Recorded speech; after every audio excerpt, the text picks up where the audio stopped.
Drink your warm ass trunk drink. Dudes were saying, I don't use canteens because dudes piss in them. No, dude, they only piss in your canteen. Yeah, who pisses in a canteen? Yeah, that's Come on. Nobody pees in a canteen. That's like them putting fucking shoe spit in your drink. They did that to you, not to everyone. Yeah, because people piss in them. Who's pissing in a canteen? Somebody's like, I don't use canteens because guys piss in them. Nobody pees in their canteen.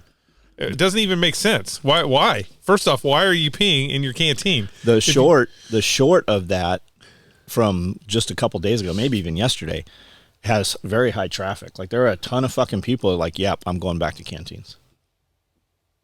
I mean, I was surprised how much activity that short got. The Camelback was a interesting solution. So it was like an interesting solution. And, like Nalgene bottles is an interesting solution. The problem with the Camelback, though, is the 10 years in Iraq and Afghanistan exposed the fact that you're just always against your back, and so you're always destroying those Camelbacks. You're always popping them. So I never had one. Like, I crashed on mountain biking. I've crashed on them and stuff, and I've never had a catastrophic failure. Oh, it would happen all the time with Camelbacks because you're looking at it from a different perspective. Now, if I put body armor on you with sappy plates and then put the Camelback over the top of that and then had you get in a vehicle 400 times, they just fail too much.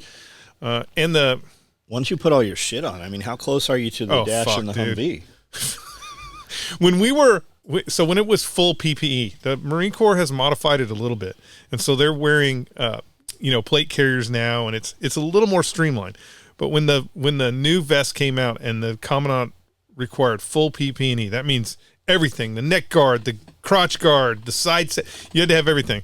You got into the truck that had, because all the new trucks they have Blue Force trackers in there, so the whole center console was filled.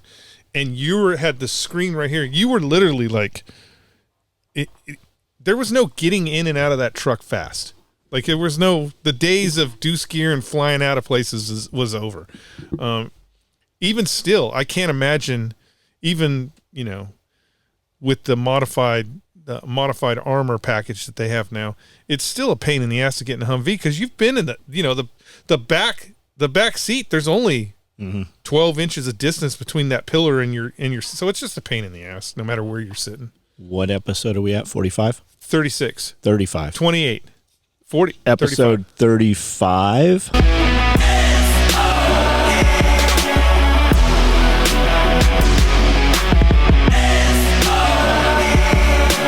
And let's do a shout out for all those guys who are peeing in their canteens.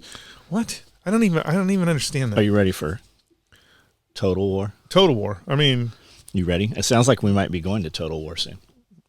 Maybe. It's a hypothesis that the Biden administration wants to declare war on Russia so they can suspend the elections. Well, the right, the elite, they don't look at us as them. They look at us as cockroaches, like we are in their way. Really, not really. I would say more because they still want you. Like they want some of you. They don't want us. They still need people to plow the fields and toil. They need people to toil to grow the cockroaches and make the cockroach soup for the minions. Because that's the thing. There's always going to be minions. Like, again, Bill Gates. Hey, I hate you, but there is a number, right? There's a number. You need a sniper? There's a number, Bill. That's the problem. The problem is there's always a number. So we put four destroyers, and who knows? I mean, they might be there all the time, but 4 destroyers went to Alaska because there were Chinese and Russian warships maneuvering up in Alaska somewhere, right by where all the king crab comes from. Yeah, I mean, it's really not that big of a deal. What, like Joe Rogan doesn't realize is... Did Rogan talk about it? He made fun of Sarah Palin for saying that if the Russians attack us, we're going to see it before anybody else. That's the truth. That is actually where all the early warning systems for the United States are, and that is the closest route for Russia. Like if they're going to fly strategic bombers to hit the United States, they would be coming over the Bering Strait over Alaska. So Alaska is the first line of defense for the United States as far as the Russians are concerned. But there's always some shenanigans going on up there because they're just so close. Like when when she probably jokingly said, "I can see Alaska," or I can see Russia, she's not really lying. There are places in Alaska where you can go and look out towards the Bering Sea and fucking see Russia, Russian islands and shit like that. Not necessarily Moscow, but I mean, even the reality is, and this is the kind of thing that pissed me off about when Joe Rogan went all bananas about it, is the first time we were attacked and like physically attacked in what they would consider CONUS America was the Japanese attacking the Aleutian Islands, because it's actually closer for the Japanese to go up to the Aleutian Islands than it is for them to go from Japan to Pearl Harbor to California. We just had 6, I think it was 6 Russian fishermen landed in Alaska to defect. They were fleeing being conscripted or probably drafted conscripted, or whatever. for being drafted. So they came ashore and I don't know what we did with them. I'm sure we didn't send them back, but they came. That's some very treacherous seas right there. But that happened just a few months ago, 6 months ago. Yeah, the internet is a terrible thing for the Russians. It's just a terrible thing for the Russian government, because if you think about like World War II, it wasn't very hard for them to just go to, some village in the middle of the steppe and just round up every man and then put them in a uniform and put them on a train and send them to fight the Germans. It's a little harder now that there's internet, because all those people in that village can now go, maybe I can make it to Finland. Maybe I can get the hell out of here. So the internet I'm sure Putin is like, curses the internet. So they keep getting bombed? Who? Russia? Yeah, but it's not. Okay. It seems like a big deal that the Kremlin is getting bombed or wherever it's getting bombed. What they're doing is they're trying to create a. Okay. I mean, if something got bombed in the United States, it would be a big fucking deal, right? Yeah. No, not necessarily. Unfortunately. I mean, because it would be them bombing themselves. Unfortunately, their assault on the Russian lines has stagnated to nothing. They need a major push, and they're not getting it. And they've already lost. Who needs a major push? The Ukrainians. Got it. Yeah, they're failing, right? Yeah, the offensive is not going well. They've already lost. Well, they've said they've lost 30% of the vehicles that we gave them for the spring offensive. They've said they lost 30%. Now, the Ukrainians are notorious for not telling the truth about any casualties or any vehicle losses. So if they're saying 30%, it's probably closer to 40, maybe even 50% of vehicle losses and troop losses. So it's not going well. So that is why when they fly a fucking drone into somewhere in the Soviet Union and crash it into an apartment building, that everybody's like, ooh, they're attacking the Russians. They're not really attacking the Russians. They're not, it's not really doing anything except giving the Ukrainians back home a victory, right? It's a victory. Like the real thing nobody's even talking about. Who cares about drones that fly into Moscow and hit apartment buildings? The real shit is the goddamn kayaks that they're outfitting with IEDs and sinking Russian ships with it. I mean, that's the real deal. Like they just took out a troop transport ship that the Russians probably do not have the capability of even refitting. So it listed to port, or I think it was port side. It is listing in the water. The Russians are towing it into a port, but they probably don't have the capability to refloat that ship. So that's serious. Where when you take a drone and you have it fly into Moscow and hit an apartment building, or even if it hits the Kremlin, right? It's not serious because it does nothing to reduce the war capabilities of the Russians. It doesn't do anything. As a matter of fact, it actually solidifies in people's minds that they have to join the military and go fight the Ukrainians because they're attacking the Kremlin, right? It would be better, the Ukrainians actually would be better served if they flew drones into Russia proper that just dropped leaflets that said, hey, this is an illegal war.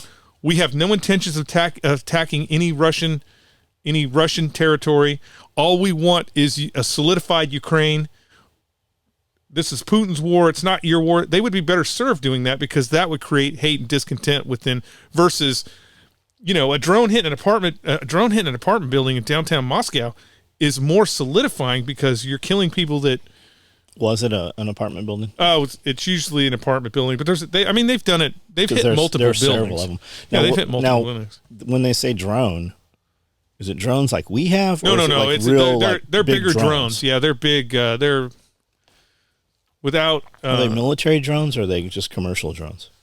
The ones that are going all the way to Moscow are a military variant of a drone. Yeah, I think they're the Turkish. And they have actual armament on them and stuff. Yeah, but they're still suicide. They're not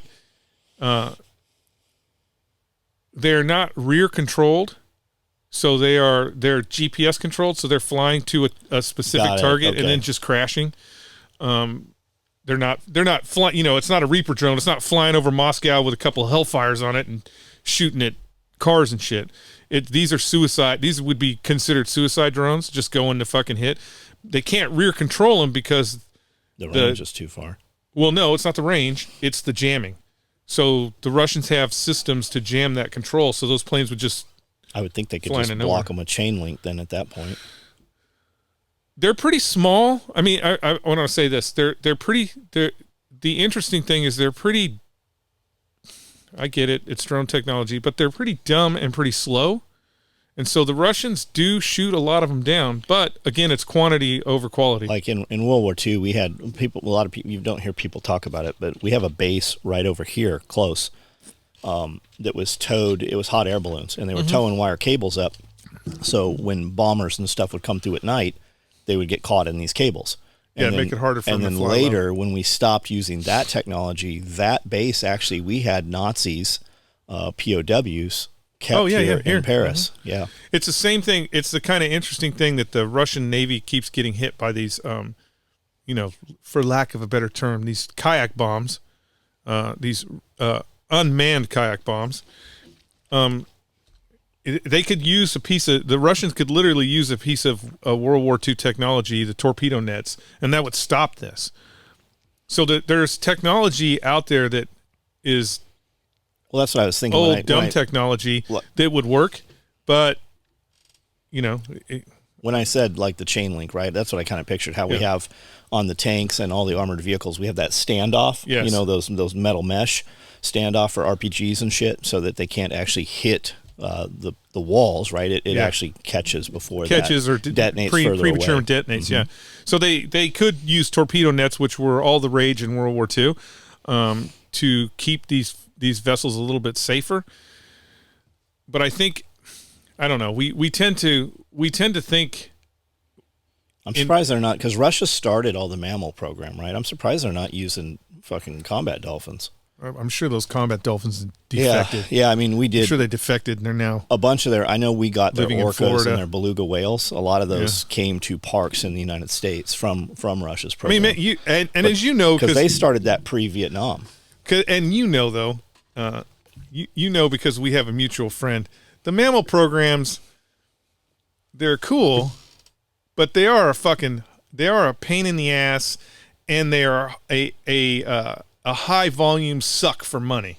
Yep. Right? So, I mean, how many did they have at Coronado? Was it 3 or 2? I think it was just 2. I think they had more than that. They had sea lions too.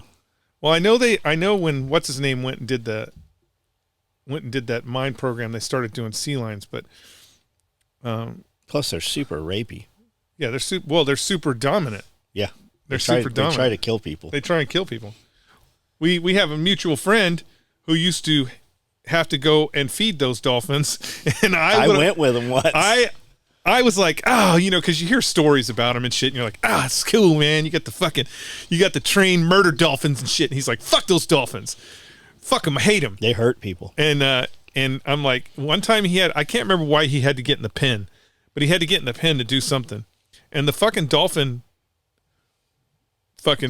ripped his regulator out, pushed him to the bottom of the pen, and held him at the bottom of the pen. And he's like, I was dead. I was dying. I was dead. And the dolphin was like, I'm in charge, bitch. And then let him go, swim up to the top. And then they would escape all the time. They would get out and fucking do crazy shit. Because the problem is those they're anti-swimmer dolphins, and so some of them they have. So, do you really want? Mark 6 was anti-swimmer dolphin, and then they had the anti-mine dolphins also. Do you really want a Mark 6 anti-swimmer dolphin in the Bay of San Diego cruising around looking for swimmers? They were. Because the only thing they weren't kept in a cage. It's a fucking, how big were those pins? 20 by 20. They weren't big. Yeah, they weren't that big. Yeah. They're like 20 by 20, and it looks like chain link fences down in the water, and they've got these floats, and they're right up against a gangplank, like a pier coming down. There was a ship at the end of it, yeah. And they had all these cages, and the dolphin's a dolphin. Like, it can jump out of the fucking cage, and they would get out, and Coast Guard would call all the time and be like, hey, there's a dolphin. It's acting really weird. Are you guys missing a dolphin? And they would come out and they'd motor across the bay and do the click click thing, and the fucking dolphin would jump in the boat. They had these big, like, wrestling. We even made wrestling mats for these guys. We were fixing these mats, and they would fold up like a triangle with this fucking giant fish, and they'd put them in C-130s and put them on the boats and C-130s and shit. But they get out there, and, like, dolphins rape human being women. Like, it's look it up. You will be amazed how many times this has happened. And it's a common fucking thing. Like, when you're over in Jamaica or wherever the fuck you go where you want to play with the dolphin experience, be aware. There might be some other shit you're not prepared to have happen, because it fucking happens. It happens, yeah. The biggest, from what I understand, the biggest and the best trained dolphin that they had actually escaped and is out there training the other dolphins. He's out there training other dolphins how to be badasses. They had a hybrid. It was a Pacific bottlenose mixed with something else, and his name was Hoppa, and he was a super man-made beast. And the way they use these vet techs, right? They're these civilian, like, GS rated veterinarians, and you have to hold the dolphin's fin, and its main, where you're going to draw blood from, is right by the tail, right? So you got to hold this fin. And our buddy said, they were holding this, and the other one's starting to draw the blood, and you see the tail come back, and the eyes get huge, and then the tail, whack! It knocked all his fucking teeth out of his mouth, knocked all the meat out of his lips, and that's like every fucking experience with those things. I wonder if I don't know if you saw this in the news, that there's a female orca whale there's a female orca whale that is out there teaching other orcas how to sink boats. I wonder if it's one of ours, or maybe a Russian orca's like, yeah, I'm gonna teach all these fools how to sink these boats. Have you seen the orcas? They come up, and there's a bunch of orcas, and they're looking up on this floating iceberg. It's huge. It's like a land mass of ice, and there's some seals further back. Oh yeah, jumping up on there. So they jump up, but then the others come up and start hitting it from below and break this ice up, and to get hold of the seals. Yeah, the orcas are the king of the sea, no matter what. So the Russians were using orcas and belugas, Vietnam era, right? Their program ended, and I think their program ended in like the 80s, and a lot of those mammals came over to the United States. Now, we used to have Marineland and SeaWorld, and now everybody's up in arms, and you can't have these animals. And what they don't realize is SeaWorld, I don't think, went out and captured whales, right? These whales came from military programs and stuff. Or captivity in itself. Have you heard the 911 call when in San Diego, when they one of the handlers calls 911, and it's like, one of our whales has, like, it's fucking pretty wild. One of our whales has killed and is eating one of our handlers. I haven't heard that. Just look up. I'm sure I don't have. I remember when I don't have it correct, but it came across my YouTube a few months ago. It's worth listening to. Google it. Just look up. It's happened many times. Yeah, it's not just one time. I remember when I was still down there, and that handler got killed. That female handler, that the whale started playing soccer with her. Yeah, it's happened. It's happened a few times. I mean, okay, it's terrible. It's terrible. But it's like Siegfried and Roy. Yeah, it's the lions. If you get in a cage with lions, and you're hanging out with lions, and you're playing with lions, and if you don't understand that you are not the dominant force in that, you think you're smarter than the lion. If you think, and you don't understand, I don't feel sorry for you when the lion goes, let me get a little piece of that. You're only the apex predator when you have a rifle. You're you're the only. It's one of those things where people don't understand this. A bear, a fucking lion, orca whale. You are only the apex predator because the apex predator in the room is like, yeah, whatever. I'm getting some free snacks. That's the only reason. The minute the real apex predator decides, yeah, I'm done with this shit. There's nothing you can do. Nothing at all you can do. It's like I just saw a thing this morning. It was a TikTok this morning. It's like, yeah, me and my friend, we can take a chimpanzee. I was going to say chimpanzee. I'd rather fight a lion than a chimpanzee. No, you don't want to fight no chimpanzee. Nope. No. And I can't remember who came on, but he showed a picture of a chimpanzee that have you heard the 911 call where lost all his hair? And the chimpanzee had lost all its hair, and it looks like a little Arnold Schwarzenegger just sitting there. You don't want to fuck with the chimpanzee. Where the chimpanzee ate that for the birthday cake? Yeah. Well, no, not that one. There's another one where the lady, the owner, something happened with this female owned it, and it was out front in the yard, and it chewed her face off. Oh, yeah. Bit her breasts off, all kinds of shit. It was just ripping her to pieces. But the birthday cake one, the chimpanzee, people get chimpanzees, and now it's very difficult to get apes, right? Apes are chimpanzees, orangutans, gorillas. We can have other animals. Now, allowed versus able. There's still ways to have them, and there's still legal ways to have them too. There's ways to, work that. But people used to be able to just have chimpanzees. A chimpanzee, and it's a very long commitment, right? They live for, I don't know how long, 75 years, I think. It's like a fucking parrot lives 100, 120 years. That's a long commitment. But they're super strong. And there is a place where people who have had chimpanzees, basically it's like a retirement home for chimpanzees. So they keep them in these fucking cages though. But the guy every year on the monkey's birthday, on the chimpanzee's birthday, he brings a birthday cake.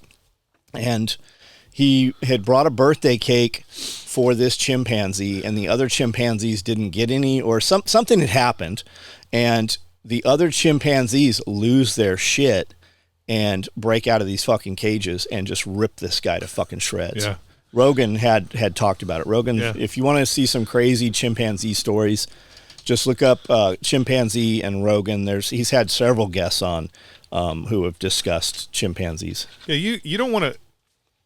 I would put it this way: like even deer kill a shitload of people every year. Now it's car accidents, but it's still them kicking the shit out of people. You don't want to. You don't want to fuck with nature, because nature, the reality is, it doesn't matter what it is in nature. It doesn't have feelings. It doesn't. There's no emotion. It's only about surviving to the next day. And so you don't want to get you don't want to corner an animal that even a friendly animal, like I'll use a cow. A cow almost fucked me up. It was crushing me between the other cow. A cow can fuck you up quick if you're not paying attention. So I mean, it's just interesting that, I'm not celebrating people getting killed by their pet orcas, but you have to have a certain amount of respect for the animal that you're going in there with, and you also have to have the knowledge that at any given time that animal can kill you. And so, again, if that's your job to go in and poke the lion and you get killed, I'm not going to feel sorry for you, because that was your job to poke the lion. Most venomous snake keepers have been bit by venomous snakes. Well, here's the rub is, what is it? 90% of all venomous snake bites are male. Mm-hmm. And 90% of all snake bites that are male are on the arm. Because they're reaching down to pick up a snake and shit. Or reaching into stuff. Yeah, reaching into stuff, because we want to play with. A lot of times it's alcohol related, because it's true. You just get soft, and it's always going to happen when you're distracted or complacent, right? Yeah. I don't have any venomous animals. I've not had any venomous animals in 30 years, probably. I've had rattlesnakes and different stuff. I know people that keep venomous animals. I know a dude huge in that industry, in the reptile industry, just got envenomated, just got fucking bit after. And his building looks like an old hospital. So when you go into like the rooms where the used to be like a patient, room, he has the animals in there. So they're compartmentalized behind doors in locked cages and such, but he got fucking bit. I mean, it just happens. It always happens like when you have other people there, you're distracted. Yeah, we had some Master Guns. I think he was a Master Guns. Back in the day, back in the 90s, who liked to hang out at sniper school and sniper school this and that, and there was a pig party. Was he a sniper? I don't remember, so I don't want to. Sorry, Master Guns, I don't remember if you were or not. But there was a pig party, and it was over at his house, and he had a rattlesnake. And again, drinking, bunch of people over, and he's like, "Let me get the snake out of here!" Whap! Fucking got hit him by the rattlesnake. Oh yeah. shit! His snake and shit. What happened? Oh, they took him to the hospital. On base? I don't think so. I think they took him out in town. If I remember right, they had to take him out in town because rattlesnake is a federally protected animal on a federally protected land, and you're not supposed to have those fuckers. California. Shit. There's all kinds of laws that were being broke. So I think there was like a story made up that I was in my shed and this rattlesnake got me, or something. Yeah. Sharp down in San Diego is a venom center. Yeah. I got envenomated. I got bit. I had 3 or 4 rattlesnakes in a bag, little rattlesnakes, and I had come out. We'd rode down through Dishwasher in the pond down there, and I was coming out of the canyon, and Mike Wilson was there, and he's like, "What did you catch?"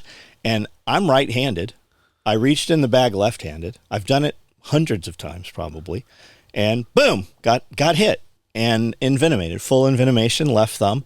October 1st, 1986. That's the only fucking date I remember. That and barely my birthday, but for some reason I know that date. October 1st, 86. Rode my bicycle home about 3 streets over, and Mom was just getting home from work, so it was probably about 4:30. She worked at General Dynamics. And I said, I got bit by a rattlesnake. We got to go. So we get in my mom's little S10 Blazer, and I'm like, I think you need to drive faster. You're going to have to run this light. And she didn't run the light. And we were to the hospital within about 25 minutes. Walked in. I'm like, I've been bit. Southern Pacific rattlesnake. Baby, it's about 18 inches long and left thumb. And they're like, "Are you sure?" I'm like, "Yes, I'm sure. My thumb's twice the size already. Yeah, I'm pretty fucking sure." And 6 bottles of anti-venom. They had me in a special care unit, which is one below critical care. Right. And this asshole doctor there was a bunch of doctors kept coming in and checking and doing the mark, how the swelling's going and shit. And this one doctor's like, fasciotomy. I'm like, "What's a fasciotomy?" Well, come to find out, a fasciotomy is where they fucking cut it open to let the pressure remove. Right. They never did that. I went home the next day, and I was out of school for 6 weeks because I was milking it. I could have probably gone to school the next day. But they were giving me like steroids, like I don't know what it was, cortisone or something, because what they give you, I think it's Crofab or Cromag. It's basically they take the rattlesnake venom, put it into a horse, and then they keep pumping the horse full of this, small amounts, then larger amounts. They pull the blood, spin it for the plasma, and make the anti-venom out of that. So you have a reaction to the horse serum is what you have a reaction to. And I had fucking hives and shit all over me, so I didn't go to school for 6 weeks. That was, I think, the 8th grade. And was that the last time you picked up a rattlesnake? Oh, no. Fuck no. Oh. James, our friend James. Oh, yeah. Had a lot of rattlesnakes. I don't remember him. It's weird. When I think of snakes, I only think of you. I don't ever remember James having snakes. Did you ever go to his I'm sure he apartment or house in San Diego? In Santee or Lakeside? I don't think I ever went to his place when in Lakeside. When he moved out of that Lakeside apartment, I took the apartment. So we had the apartment above the garage, but the garage, I had like really big snakes. I had a 20-foot Burmese. I had a 19-foot Burmese in there. Real big snakes. And I remember he had, because you had to go upstairs to the apartment. And we had gone upstairs. He had all the rattlesnakes right in the kitchen area there. And we had gone up, walked in. And I don't know why we had the door open, but we had to go back to the truck or something for something. Come back in, and there's a fucking skunk in the kitchen. So we're holding the bag like with mice, and we're getting chased out of the apartment by the skunk. So we're standing out there. He's got a trash can lid and a broom handle, and he's smacking this thing and running back around the corner. And finally, the skunk came out. But yeah, he had a lot of rattlesnakes. I don't remember. I mean, when you say that now, I feel like he may even had some in Vegas. Like in the garage or something? He had animals in Vegas, if I feel like he did. I don't, Man, he had nice setups. Like he had like human skulls in there. Yeah, and he was just like cowboy pistols and shit just sitting in there. Yeah, that was pretty weird. Not weird, but I mean, snakes. I don't get it. What are you talking about? You're good with snakes. No. Fuck your snakes. This motherfucker, he decides he's going to go on vacation. Like, John never leaves anywhere. He never goes anywhere. Like, I think I was on the run. I don't think I was on vacation. No, he's like, hey. I think somebody was wanting me for something. He's like, hey, man, I'm going to go down to the Bahamas for a couple days.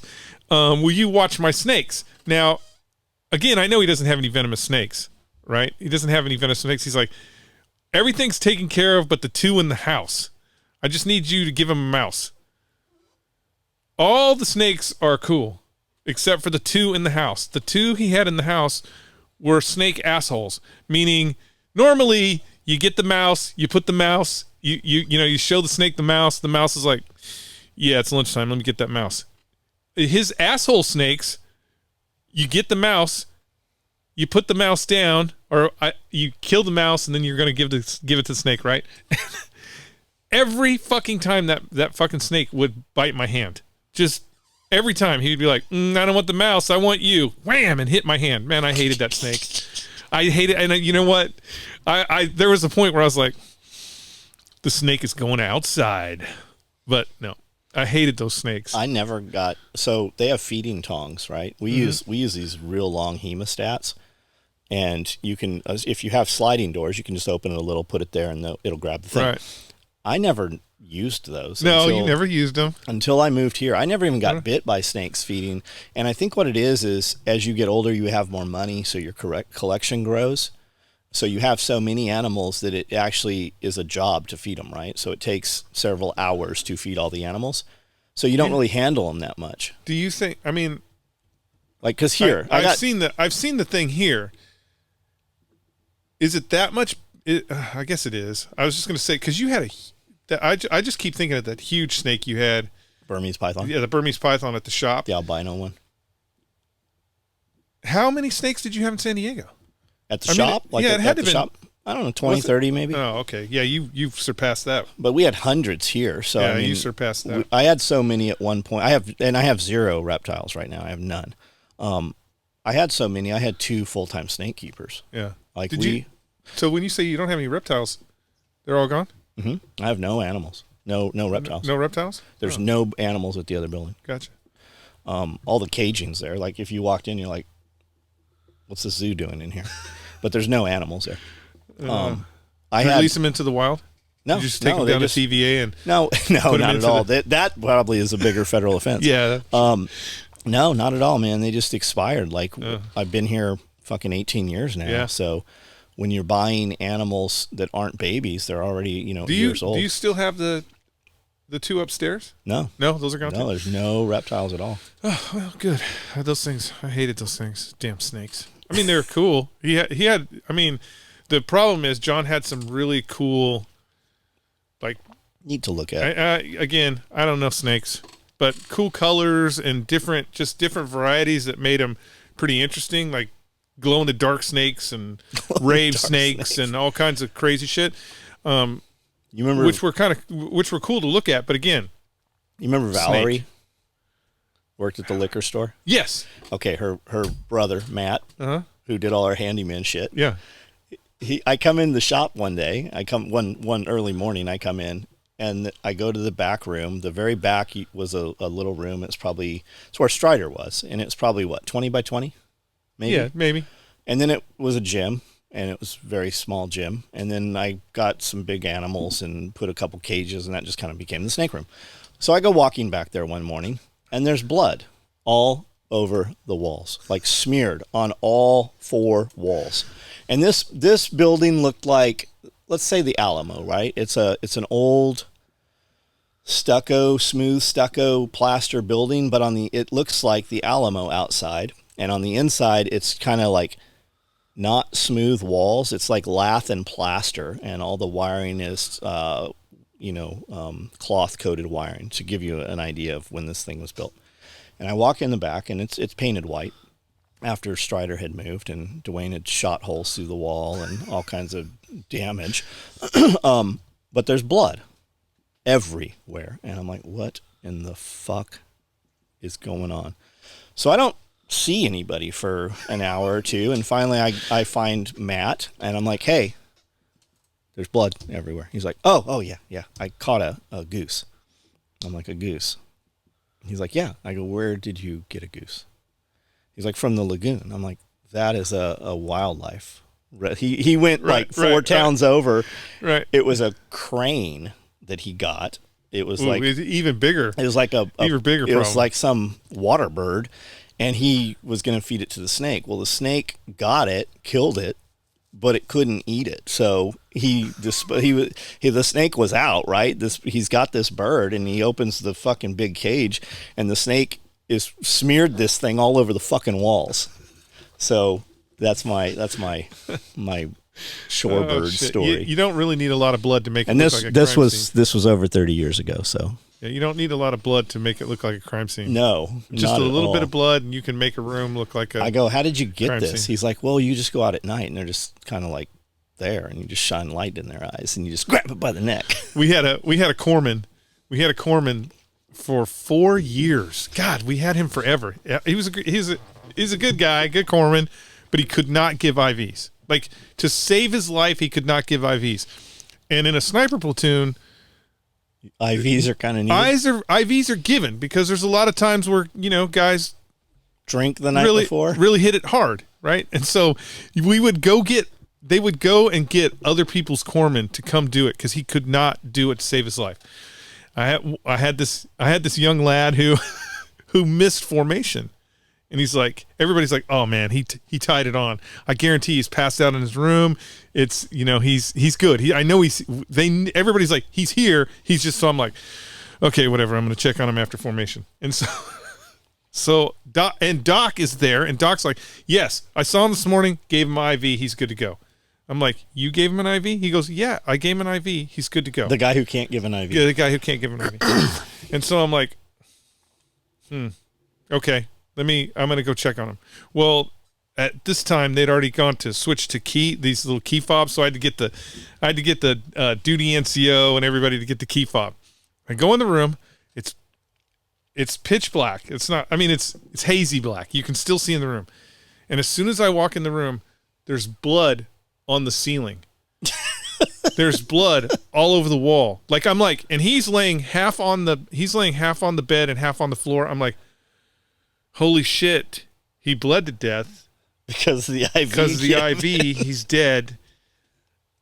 He must have pulled, and as I'm entering the room, Doc comes in. I'm like, he must have pulled it out. Mm-hmm. Pulled the tube out somehow, and is just squirting blood all over the room. I wonder if that's even doable. Doc comes, I don't know. I don't think it is doable, but Marines can do anything. Doc comes in and he's like, I'm like, what the fuck? And he goes, oh, he's okay. It's worse than you think. It's worse than you think, or it's not as bad as you think. That's really not a lot of blood. And I go, you know about this? And he's like, yeah, I didn't. I couldn't set it right the first time, so I had to hit it a couple of times, and that's why it's like it is. But yeah, it doesn't take a lot of blood to make. Okay? Yeah, he was fine. He was still drunk as a skunk, but he was fine. But okay, it doesn't take a lot of blood to make it look like a crime While we're scene. talking about shorebirds, the cranes, right, with the beaks and shit. Uh-huh. Are you aware that some of those birds, their beaks are serrated? Right, they have these little serrations on them, like saw teeth. Uh-huh.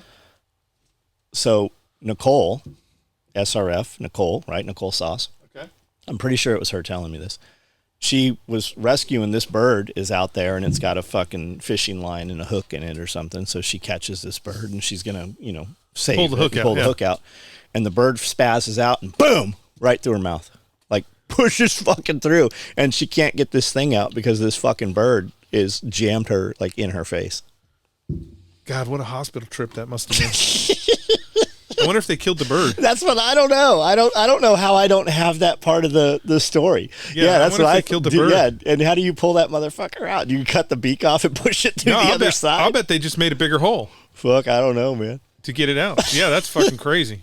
That is crazy. Yeah, stop trying to rescue animals. Did you see the other day a small deer, not a baby deer, but a small deer comes into Walmart? It's not our Walmart. I don't know where it was, but the short starts with this lady holding down this thing that looks like a small horse, and it's a fucking deer, and she's trying, and nobody's helping her. She's trying to hold it because it's in Walmart, like far in Walmart. Did you see the video of the little kid getting stomped out by the deer?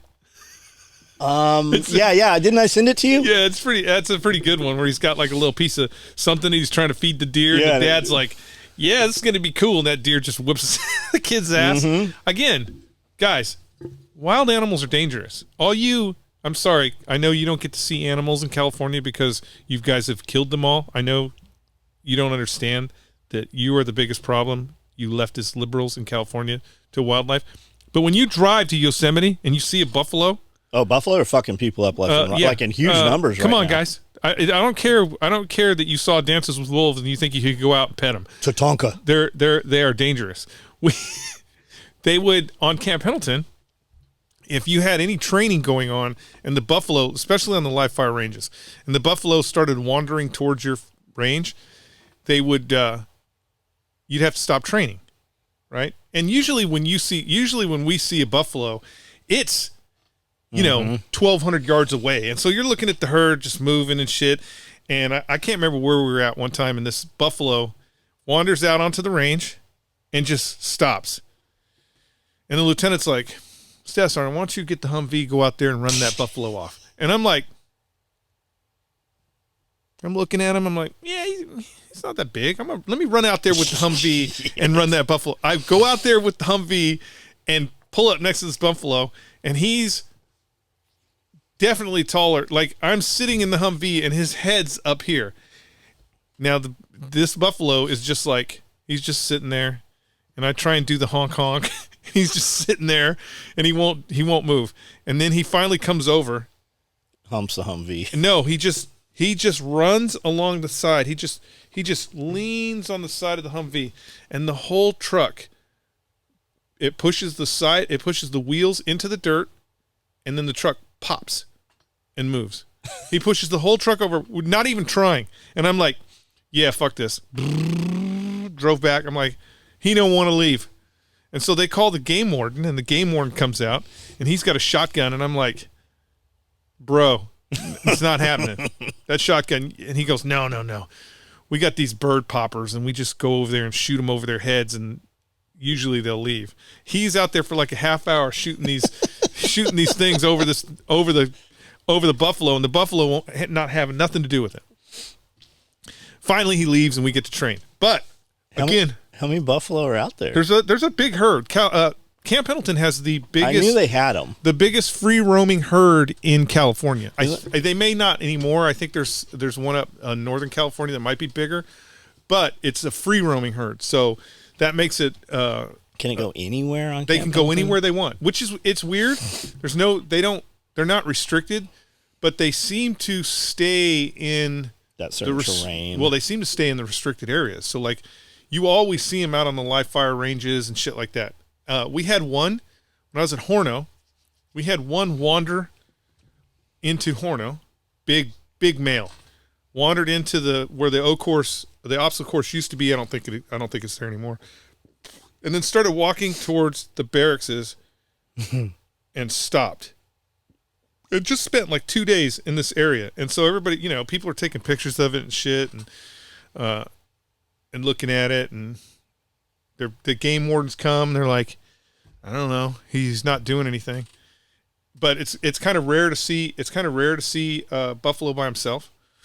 And so, a couple days go by, and the buffalo just keels over and dies. Right, and so that's probably why he was away from the herd. Yeah, he probably got pushed out. keels over and die. Well, again, he's next to the barracks, and so it's a big deal, and the EPA sends a fucking task force in. They got to find out why this buffalo... Looking for bullet or something. They got to find out why this buffalo died, and more importantly, they're like, yeah, some Marine was over here feeding him Cheetos or some shit, and that's why the buffalo died.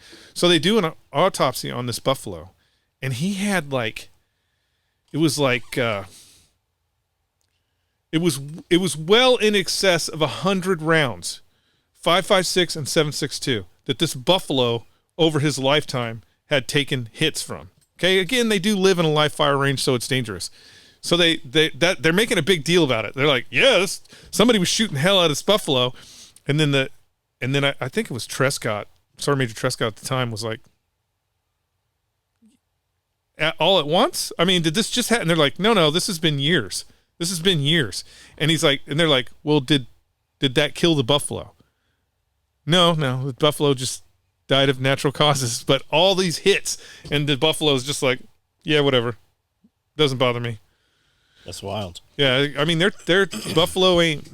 You don't be trifling with buffalo, California. Andy Frisella has buffalo on his property. He owns was it Grant, General Grant? Was there a Grant from the Civil War? Grant, right? Yeah. I think it's he owns Grant's property. And I heard him recently say, I contacted the owner of this property for years, every month, about buying this property, and never heard a word from him. It was just going silent. And one day they reached out and they're like, hey, we want to do something different. We think we're going to sell this property. So that's where he actually lives. He lives on that historic farm. And nice. He has buffalo. Yeah, buffalo, you can't trifle with buffalo. Because, again, like buffalo don't give shit about barbed wire. Buffalo, there has been more violence with animals in Yosemite in, like, the last 2 years than, like, the entire rest of the history. Like, the animals they're like, something's going on. Anyway, no, it's not the animals. It's the people? It's the TikTok. People are trying to get... get their TikTok on, and so they're going up and trying to fucking mess with animals that they don't know nothing about, and that's why they're getting their dicks stomped into the dirt. Have you seen all the alligators? Again, I'm going to say this. If you, in your head, decide, I'm going to go pet a buffalo, I'm not going to your funeral, I don't feel sorry for you, I'm not sending flowers, that is your shit. You need to own it. Sorry. I'd like to look at the numbers. Okay, so Steve Irwin, right? Yeah. The alligator hunter, crocodile hunter. What's his name? Yeah, that's him. That's him. Yeah. Okay, so I remember my friend Matt Chartel, who also had the green Datsun B210 that we used to shoot out of the sunroof of. We used to shoot out of his car with my HK91. He shows up at my house and he's like, "Man, you got to see this. This reminds me of you." And we turn on. There's a TV in the garage, and he turns to something, and it's the first time I've ever seen Crocodile Hunter, and I'm like, "Oh yeah, this is pretty cool." I would like to see the correlation with the numbers because there was no social media then, right? But how many people I want to see how many human interactions and medical emergency room calls. Because people were fucking with alligators. Because he would do that. Yeah. He'd get on there and capture these big alligators and shit. But now you see it pretty frequently on TikTok and Instagram Reels. Dudes coming over, and it's like old dudes, and they're going to like catch this alligator, and it fucking rips their arm off, starts rolling them. There was one that looked just like Joe Biden. I remember I sent it to you the other day. That's another one. Again, dinosaur. It's a goddamn dinosaur, and you want to go up and pet it. It's the only thing that thing does is eat, sleep, and shit. That's it. And if you're walking your poodle on the golf course and it comes out of the fucking pond and drags your poodle away, go get a new poodle. That's it. Go get it, because a dinosaur don't care. He's going to eat you too. He's going to grab you. He's going to take you down. He's going to roll you over like 3 or 4 times and then stuff you in a hole so he can come feed on you later. So you rot. Yeah, so he can come feed on you later. Dinosaur. Don't mess with dinosaurs. You got any animal stories from like Thailand or Singapore or anywhere? It was Singapore, actually. Singapore, the battalion, the battalion's like, hey, there's this Singapore's had this really nice sniper range. Everything was automated and shit. And they're like, the range is over here. It's 5 miles away. And the battalion's like, it'd be cool? Is this the one that's right by the zoo? No. He's like, kind of. He goes, it'd be cool if you guys patrolled over there. Now, it's a swamp. It's a swamp between us and this range, right? Very nice range. And it's not a swamp like the U.S. swamps. Yeah, no, it's a swamps. legit swamp, right? And so snipers were like, yeah, it's gonna be cool. We can patrol through there, land nav in the jungle. We can say we've done that and shit. And so we do this thing, and you're going titties up in the swamp. With all the swamp games. With all the swamp, and you're trying to get through there to get through. We finally get to where the range is. It's nice. Like it's the golf course grass. It's purely manicured. And that's their range? It's a super nice range. Yeah, it's a super nice range.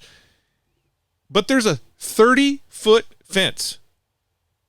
Chain link, 30-foot fence going up to the skies. I think I've heard Jared talk about all the way down as far as you can. It's like we're like T-Rexes.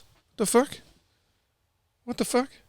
What? How do we get over this fence? Like, we're contemplating climbing it and shit, and the staff sergeant who was delivering the ammo, he was as a lance corporal, he was one of my sniper platoons. Staff sergeant delivering the ammo, he walks down, and he's on the other side of the fence. I'm on the other side. I'm on the opposite side of the fence. He's like, "The fuck you guys doing?"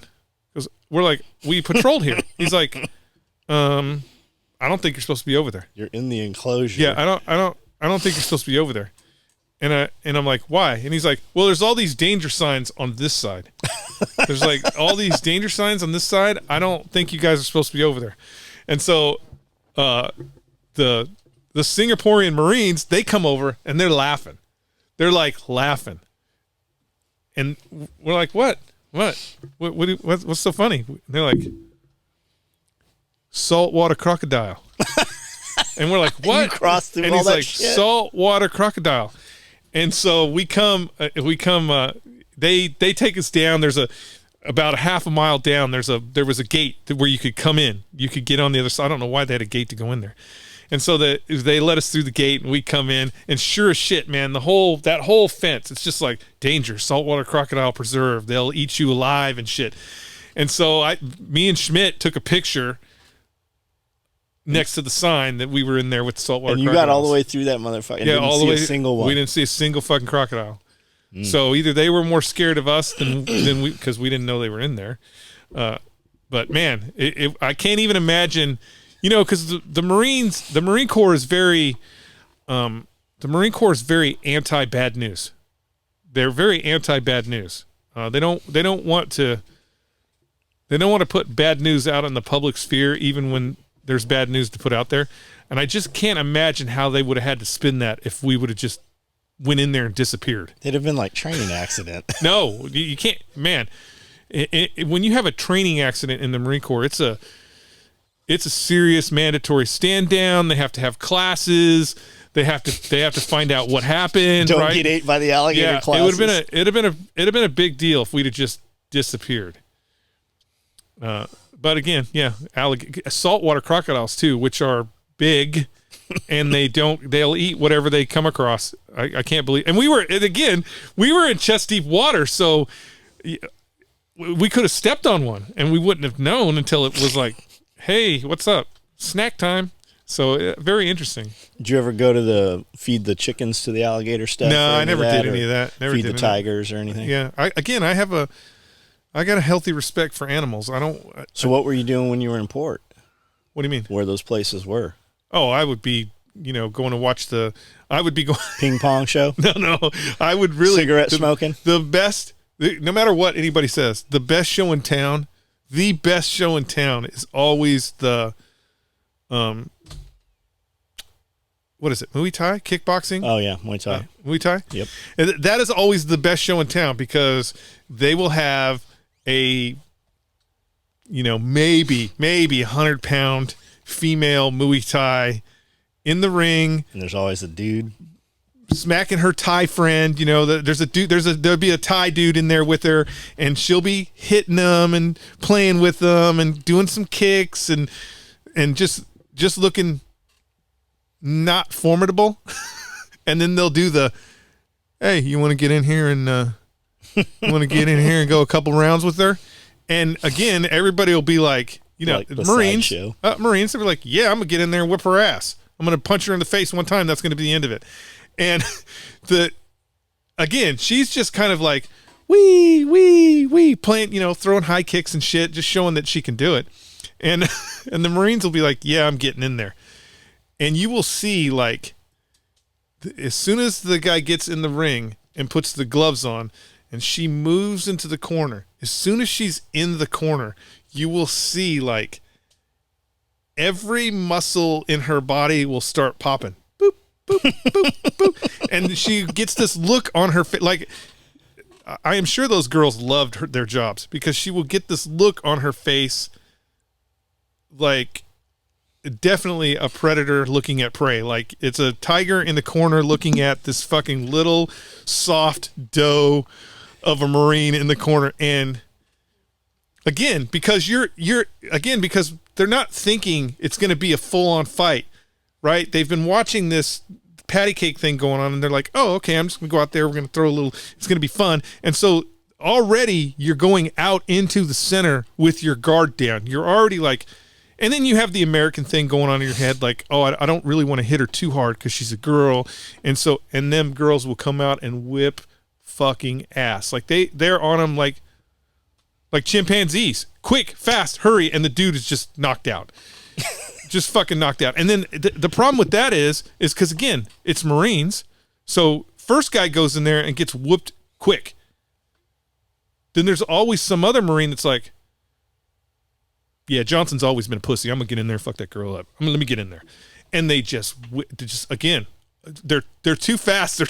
They're too nimble, and they actually are professionals. And so they kick the shit out of them. That is actually the best. Don't you guys get, like, before you get off the ship, they're like, hey, don't go get beat up by these Thai girls. Oh, let me tell you something. When you're don't you get in trouble for getting your ass whipped?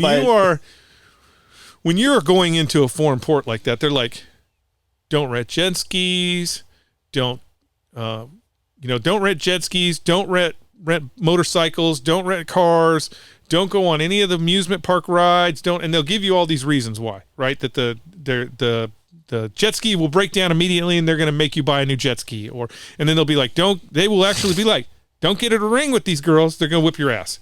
Again, pride, right? Pride. You get out there, you see it, you're like, I could whip her ass. And no, you can't. She's going to whip your ass.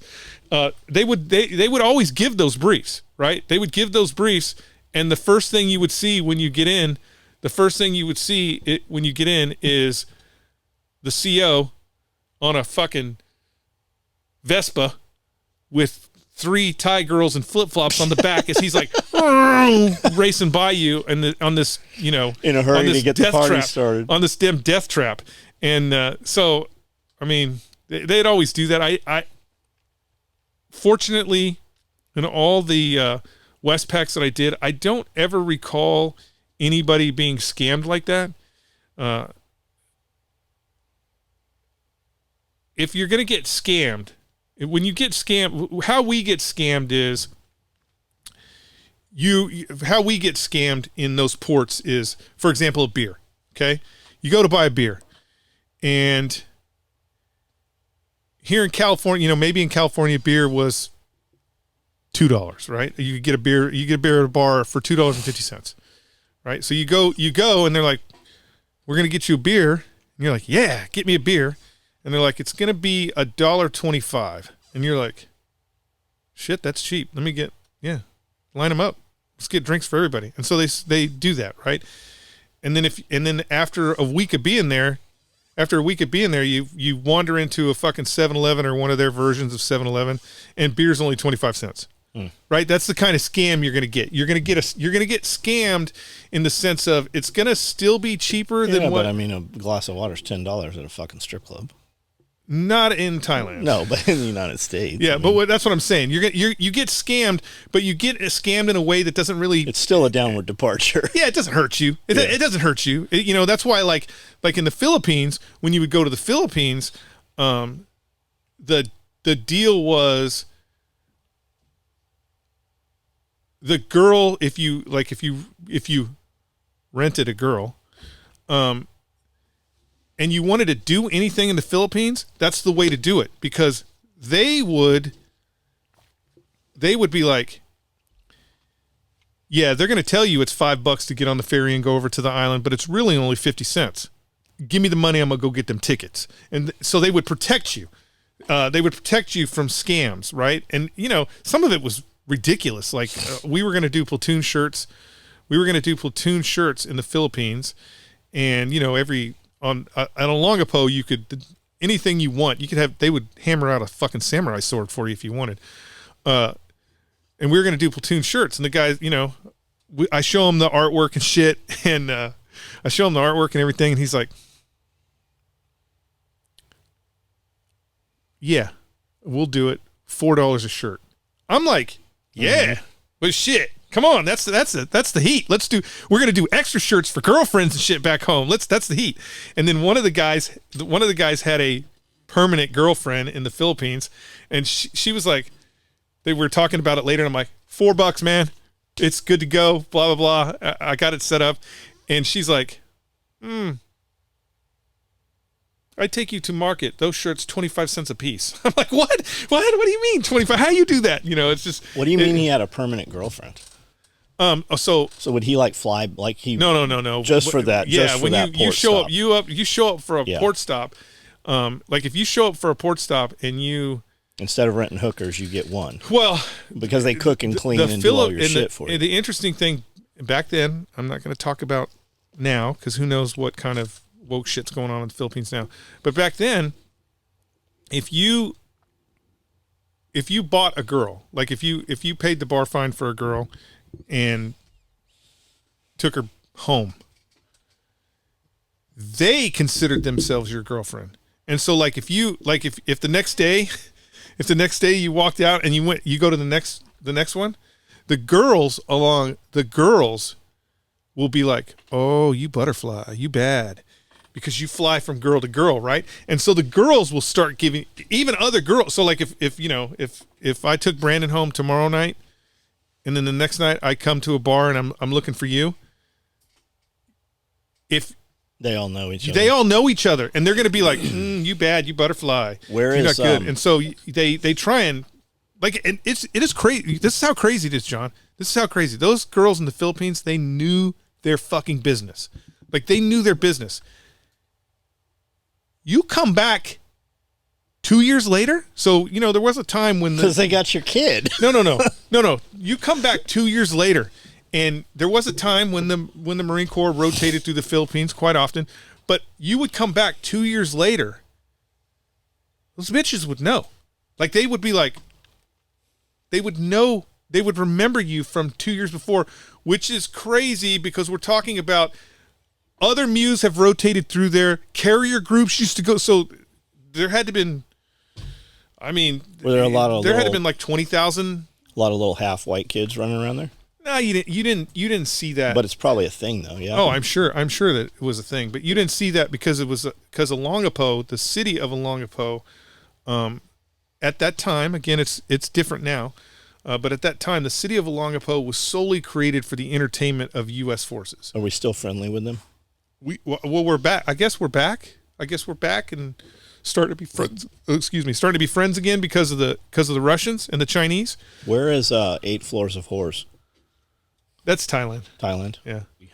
Electric bike is going to be wait like... a minute, what? Do you remember when we taught... Super 73. Do you remember when we taught Babyhead how to ride the Grom? Yeah, that was crazy. I watched that video the other day. It popped up. Crazy. It was crazy. It's crazy. You were a much better instructor than I was. Well, it's not that. It's if you want to teach somebody... If you want to teach, you can't teach people a in your how to family... shoot. If you want to teach people in your family how to do something... a lot of times it's better to let someone else teach it than you try and teach it because you lose patience a lot quicker if it's your family than someone who's outside of that picture. So like, if you want your girlfriend or your wife to be a gunslinger, you are much better off sending her to a school or to another instructor to have them teach than you try and teach, because you got two things going on there. You got your comfort with her, and you tend to lose your patience a lot quicker. And the other thing is, plus you're going to want to have sex later that night. Well, the other thing too is she doesn't want to listen to you anyways. Nope. You could, right? She's already decided you don't know what the fuck you're talking about. You guys could say the exact same fucking words, she will not listen to you. Whereas if she has a gun and she goes to an instructor that she doesn't know, she's going to pay way more attention, be more methodical about everything she does, because she wants to. I don't necessarily think it's impress, but she wants to make sure she doesn't do anything wrong in front of this new person. I mean, I'm sure it's the same way when girls teach girls, that they're very methodical about what they want to do because they want to make sure they're not fucking up. But again, it's always better to have somebody else teach. I always had Nick take people out, to shoot, because I just thought you didn't want to do it, number one. But Nick is a good teacher when it comes to firearm safety and safely handling a pistol. Dana is a fucking really good instructor. Like, really, at anything. If Dana had the knowledge, that's who I would choose to teach somebody that I care about, is Dana.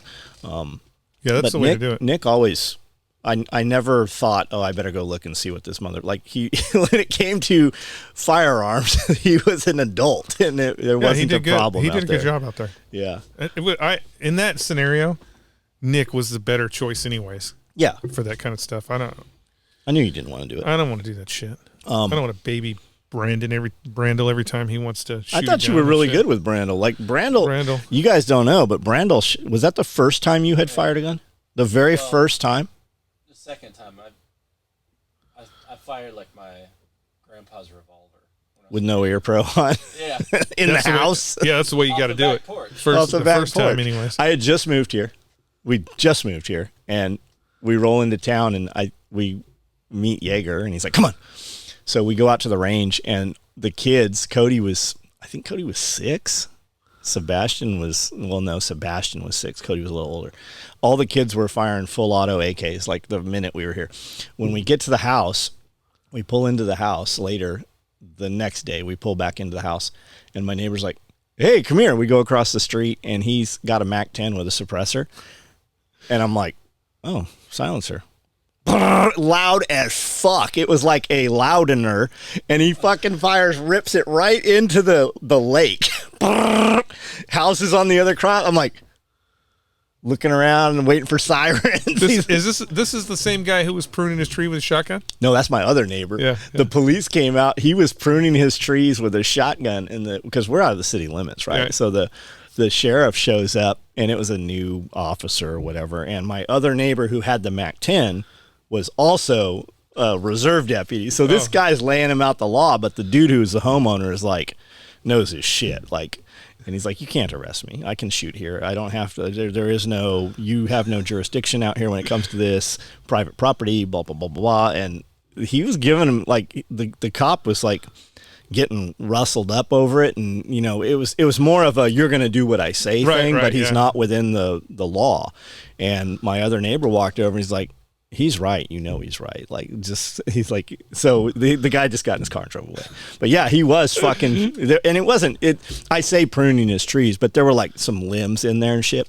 But man, we'd be in bed on Saturday morning at like 8:00, and you just hear machine gun fire. And it was always my neighbor next door. You got one, you might as well use it. Yeah, I loved having those neighbors. And then behind us was like the Wolf Ridge hunting lodge, hundreds of acres of just deer hunting back there, private property. So when I bought that first Razor, we rode all over back there when they'd hog those trails down. It was my own little private race course. And then Sebastian would come running back in the house. He's like, we're okay. But Cody rolled the Razor over. So I'd have to go out there, and we'd all push the Razor back over. And there was always some shit going on. We're okay. Yeah. That's how Mando will tell you all my messages. So everybody's okay. But I'm going to need 2 trucks and a winch and a come along and maybe a wrecker, and there's always some. Yeah, everybody's okay. That's a good way to start it, though. Okay, so 8 floors of horse. 8 floors of horse. Does it really say 8 floors of horse, like in English on the sign, or is it 8 floors? Is it a modern building, or does it look like something from a Phuket, Pattaya Beach? They're pretty. Does it look like modern. Swiss Family Robinsons, like no, built out of pallets and shit?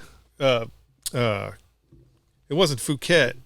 It was, God, I can't think of the name of that first place we went to. But that's the place I told you about that had a whole front wall that was a shark tank. Got it. Okay. right? So they had. I don't think any of the buildings were to code, but they had modern buildings. So if a Marine goes over there, Yeah. gets a that's not a Westpac widow. Westpac widow's back at home. Gets a girlfriend Yes. for the tour. Falls in love. Is there a mechanism shit where happens all the time? Is there a mechanism where he can bring her over and she becomes a U.S. citizen? I am sure that there is a mechanism where that can happen, but both the Marine Corps, I would assume the State Department, but mostly the Marine Corps, they will do everything in their power to ensure that that is not the legit thing to do. It's not like you come back to the boat and go, I'm in love, we got married, she needs to be flown to America. They're like, so their marriage isn't recognized by us. No, you're not. We're going to Australia. You'll never see her again. Thank you. Goodbye. You're going to find another woman in Australia. Yeah. So they discourage it. Now, I never saw any of that I never saw anybody like, now, again, Philippines, there was a couple of young lads in my platoon. Were they in my platoon? I think they were still in my platoon. A couple of young lads that fell in love and were going to get married, and we're like, oh, we're going to marry these chicks. And there had to be some hard conversations with those two young lads about why you're not going to marry these two chicks. And and they, again, they were young. They were 18 years old, first time out of the country. These, they totally, adore you and will take you and make dinner for you. They would be what we would consider trad wives in the United States, right? Trad con wives. Yeah. So, the only place where I saw where it really was an issue was Australia. Yeah, I was going to get to Australia. Australia was the only place where they literally were take you home to mom. Yeah, they were, but Australia was where they were like, ship is leaving. Like the ropes are already pulled up, and they're like, "Hey, we're missing 22 guys. We can't leave. Like we can't leave." And so you would literally the last day when we were in, I think it was Townsend we were at. The last day, they're like, all staff NCOs in your Charlies. Your sole mission is to push people to the ship. So you were just out there hitting people over the head, and like girls are crying, and you're just dragging dudes away. And are we really hitting them over the head? It got violent. What'd they give you to hit them with? Oh, whatever you could get your hands on. They don't issue. They don't have like a sap. Yeah, they don't issue dudes back. They don't issue ship. sticks anymore. They don't. What do they call them? Batons. They don't issue batons anymore like they used to for shore patrol. Or did they? You know what? I think Australian Shore Patrol still had batons. We may have still, because you had to go to, like they had a permanent. That was some high quality. Yeah, pussy. which is pretty rare.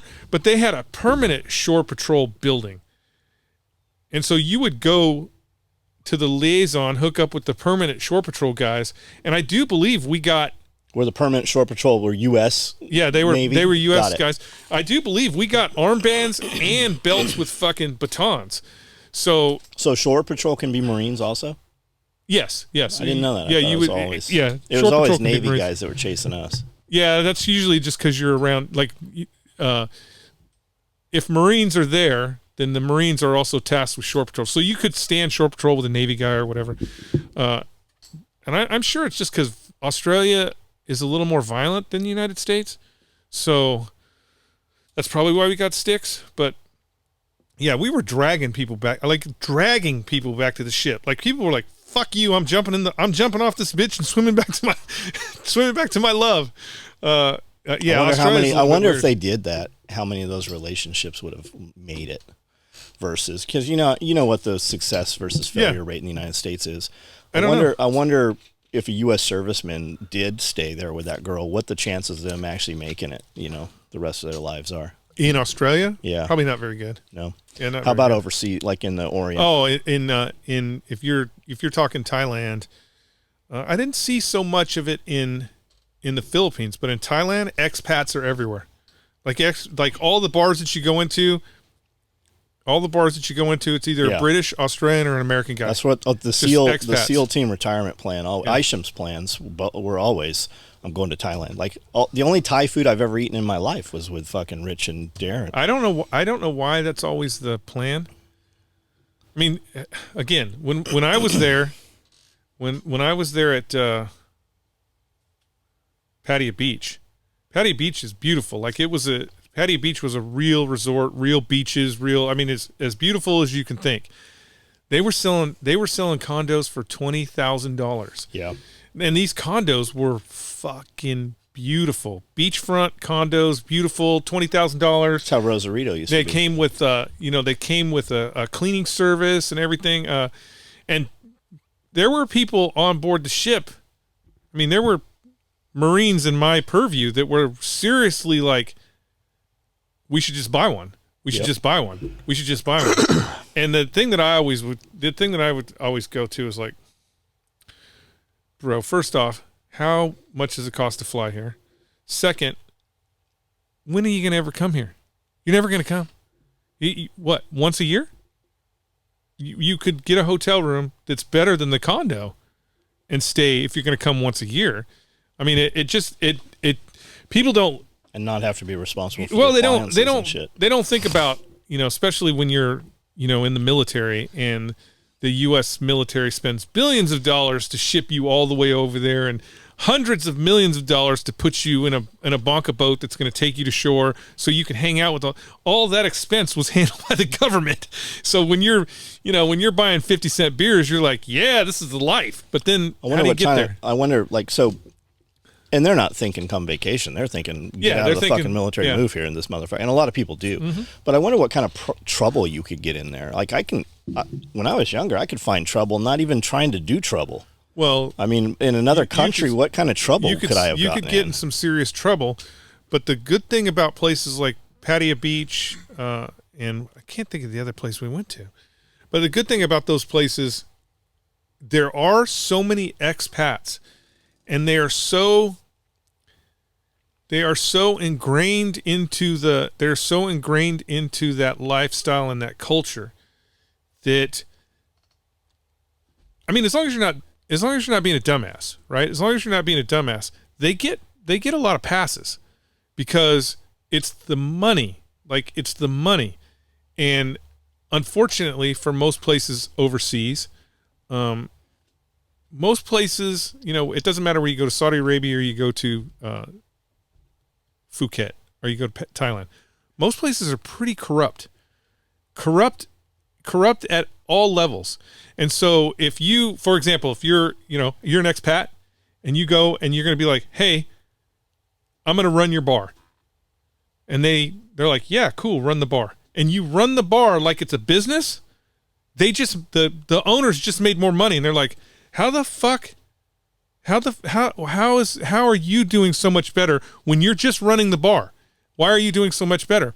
It's because I'm not letting everybody skim off the top. Yeah, all my relatives don't live here. I'm not letting everybody skim off the top because everybody's getting paid. And so what you end up seeing is higher level of management is usually being handled by an expat because, hey, you're paying me this much money, and so those guys are usually getting paid more than the equivalent Thailand person, but it's because they're not skimming off the top. Yeah, they're making more money. And so they're making more money for the owner. So like we ran into a British guy. This was in Pattaya Beach. Ran into a British guy, talking to him. He's like, yeah, I was in the fucking Royal Marines, blah, blah, blah. You guys are, anything you want in this bar. And we're like, okay. And so we partied in this bar. And then that night he's like, oh, I got a condo up top. You guys can stay in the condo. I don't ever use it anymore. And just a nice ass condo. They were bringing us dinner, and I mean, it was nice. So that's the interesting part about, having expats is usually because you're coming from a Western culture, not to say Westerns don't steal because the Democratic Party steals every chance they get, but you don't, like when we're talking about graft, our level of graft is, it's nowhere near the rest of the world. Like the rest of the world, the level of graft is just, you have to pay graft. Jack Spirko's got a friend that has a business going on in Thailand, I think it is. And he just takes people out to these little islands where they play putt-putt golf. But where he makes all his money is the girls following him around with coolers selling Right. him sodas and shit. Yeah. That's where the real money comes from, is Yeah. from the food and the sodas and shit. And it's just greasing the palms, man. It's just Yeah. a little bit of money here, a little bit of money here. there. Yeah. And if you get a little bit of money here and a little bit of money there from enough people, you've created a business, and it's all Yeah. That's fraudulent. And it's not, again, here in the United States, when we talk about that kind of stuff, you think mob, right? It's well, the Sopranos. the mob here is our government. I mean, Yeah. it's legal for a fee. You think Sopranos, but in Thailand, or sorry, Thailand, I know you're a beautiful, rich heritage country. When we went into the suburbs of Thailand, it was spectacular. But in Thailand, or I'll say Saudi Arabia, graft is part of the deal. So when they say we're going to make a $20 million building, they've already included all these people that are going to get paid in the scheme of things in order for the graft. And they're not mob people. He's just the concrete guy. And I know if I want the concrete to show up, Yep. I got to make sure that he gets a little extra on the side that the government But at doesn't least know they're about upfront about it. Yeah, It's not That's the kind of left to the whim of a bureaucrat. That was the problem with Iraq. Iraq was very, very graft heavy. Like if you wanted a $100,000 thing done, you needed to put an extra $50,000 in there to get it done. And the Iraqis learned really quick that Americans, we think, I think, hey, Iraqi, here's $150,000. Build a McDonald's. You think, and he's like, yes, I'm going to build a McDonald's. You did the thing. I signed the contract. You're like, okay, good. We're going to go and build more McDonald's. You think he's going to build the McDonald's. He's not going to build the McDonald's.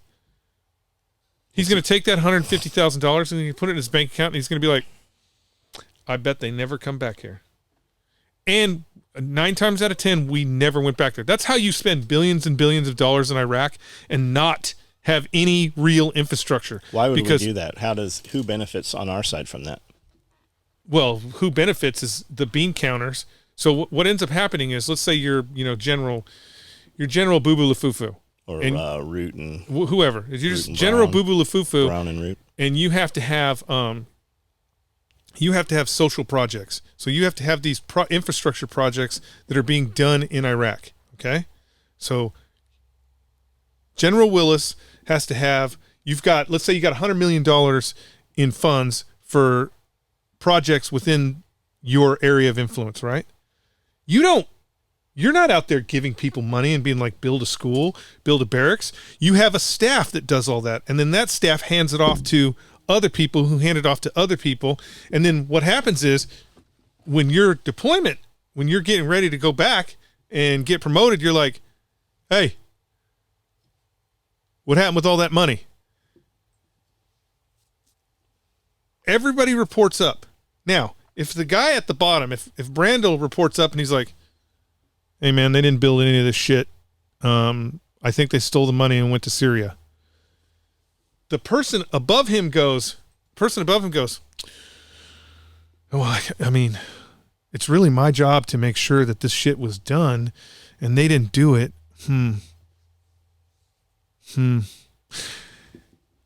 They tell the next person, hey, the school's done, but they still need some money for bathrooms. The barrack spot has been picked out. They're going to start breaking ground soon on that. They create this lie that by the time it gets to the general, they're like, good to go, sir. Here's all the documents that they signed that they said they were going to do this. You're going to get promoted. And that's the end of it. Nobody backtracks. There's nobody, because the problem is, the problem for the military, I would say this, the problem for the military and the problem for politicians are not problem for them, the problem for us is there's no one to hold them accountable anymore. All accountability has been thrown out the window. There's nobody being held accountable. And because no one's being held accountable, they can steal and grab. Even I'll use General Willis as an example. You may not even know. Like we think we're actually doing something. you have all this other shit, right?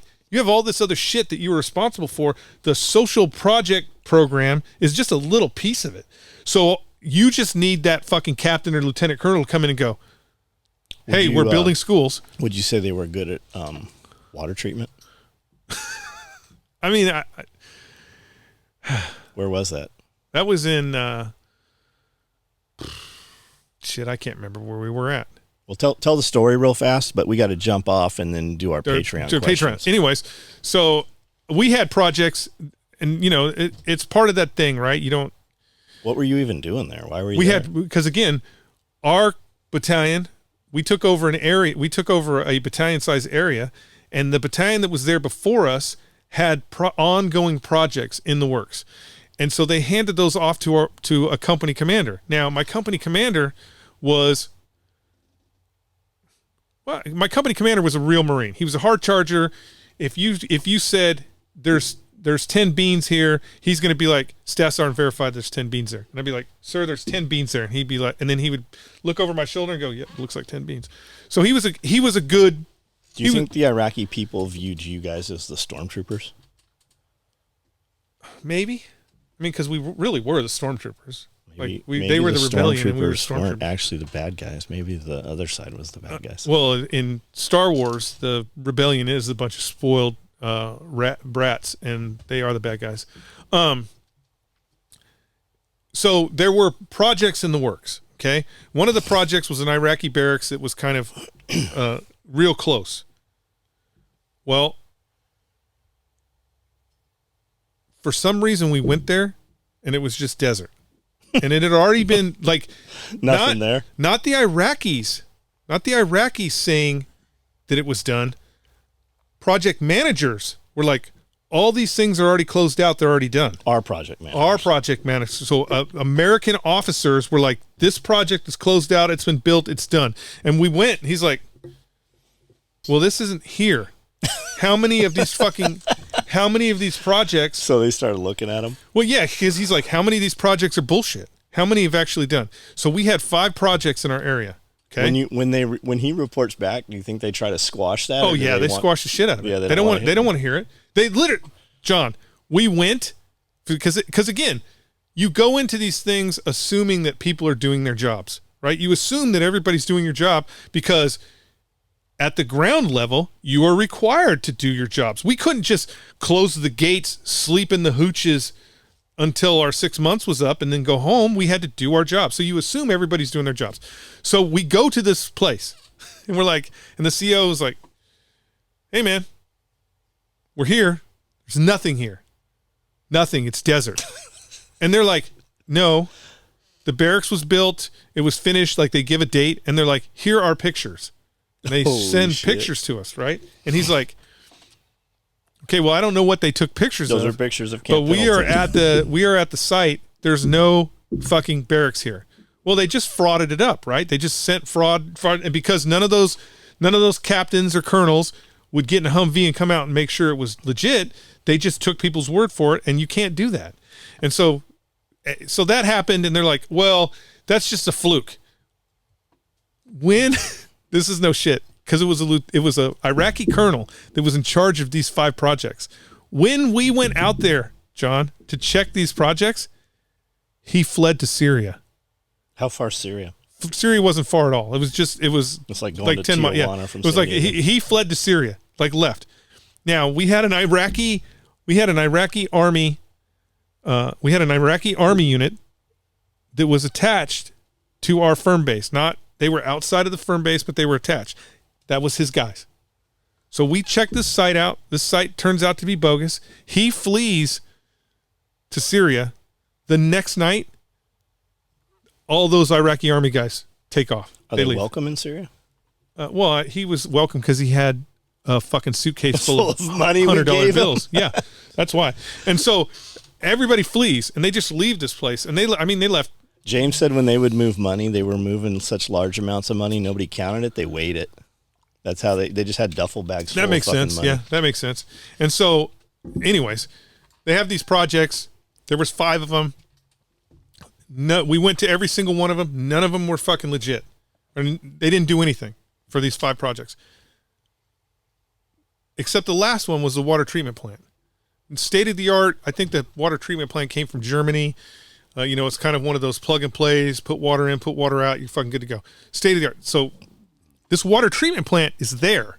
And I think the only reason why the water treatment plant... Just Germans built it. Well, no, because they had to buy it from Germany, and you know what I'm saying? So it would have been weird if it would have just been sitting in the middle of the field. Sky cranes delivered it and shit. So the Germans are always doing stuff with water. That's interesting, because they were the ones that built the well in Somalia. But then the Somalis shit in it. Yeah. So they have this state-of-the-art facility, and there is lo and behold, there's Iraqis there that know how to operate it, and so the CO's happy because he's like, this is legit. We have at least one project that got done, and drinking water is a big deal. I kind of think the bathrooms at the school was a bigger deal because the kids were shitting on the fucking basketball court, but the water thing is a big deal. So they want to take them in and show them that it's working and show them how to work it. And so, these Iraqis are, it seemed like they knew what the fuck they were doing. And so they go in there and they do this, right? They're teaching, they're showing the CO all this shit. And there's a water goes in and water comes out. Water that goes in is from the Euphrates River, and it's dirty. It's dirty. Really dirty. And then the water that comes out is clean water.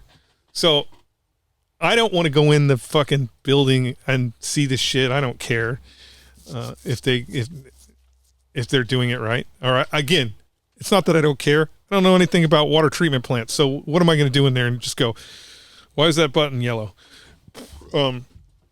So I go outside.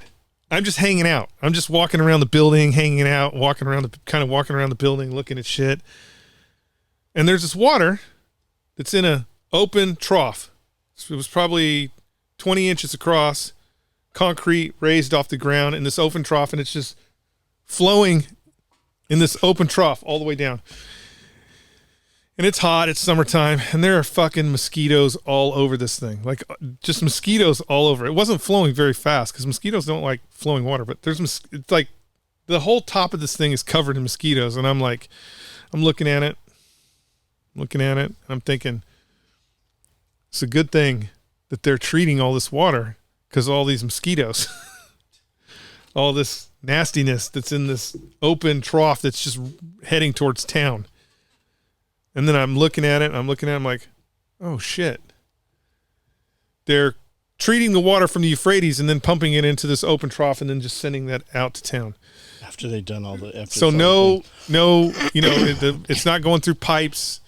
I am sure that there were dudes that were sitting on those things and taking shits because they were the perfect height for a shit and a butthole wash. Yeah.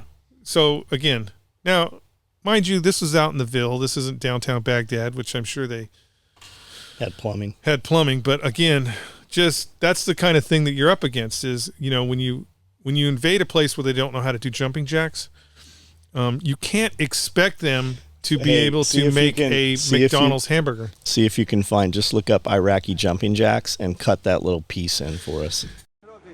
1, 2, 3. 1, 2, 3. 1, 2, 3. 1, 2, 3. 1, 2, 3.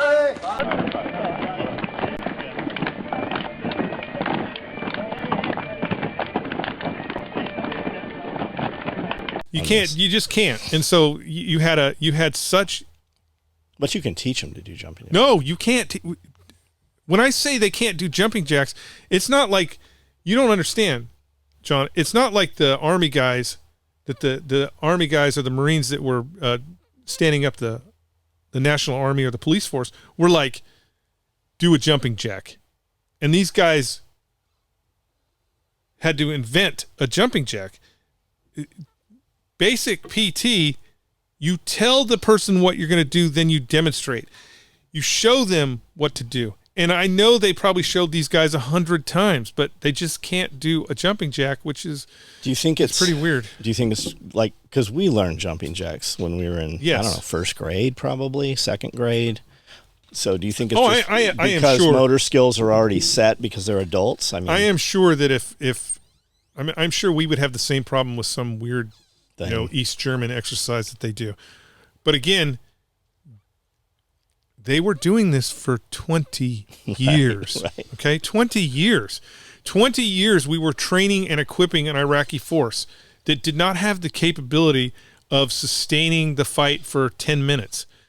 And the problem is everybody knew it, but they kept lying to everybody in the chain of command.